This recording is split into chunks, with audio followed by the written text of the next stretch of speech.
there's no way you're going to have massive building without foreign investment. Yeah. But foreign investment is a very sticky issue. And all this comes back to full circle again of Canada trying to decide what it wants to be as a country of, okay, are we going to have this foreign investment, but do we really want China coming in and spending a lot of infrastructure money because we know that has problems? Do we want European money? Do we want American money? Because your friend of mine, David Clement, he told me years ago when I first started doing Canadian studies, like, remember the first principle of Canadian politics is don't be America. That's the number one rule. Are we going to have American investment because that's the natural partnership for a lot of this stuff? That's one of those fundamental issues.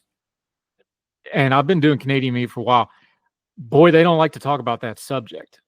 But kind of like immigration, if you're going to have a welfare state, you got to have immigration to have enough people to pay for the welfare state. That's just the math of it. If you're going to have massive housing and infrastructure improvement projects, you're going to have foreign investment and public partner partnerships. And it's not only that they're not doing it. My Canadian friends, policy-wise, they don't like talking about it. And maybe it's just because I'm an American and I'm an outsider, and that's fair.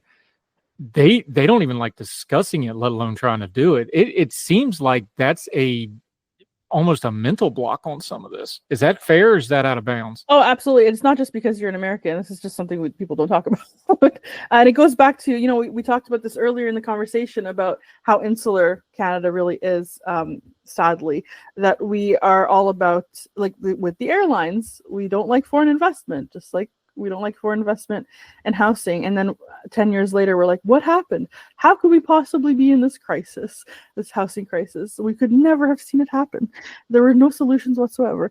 Well, that's not true. We've been saying for 10 years that this might be a good solution.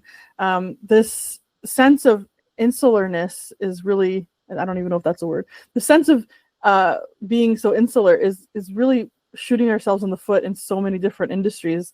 And making life so much harder and so much more expensive for Canadians. And then we say, oh, how could we be in an affordability crisis? Well, there's a lot of good reasons, and that's one of them.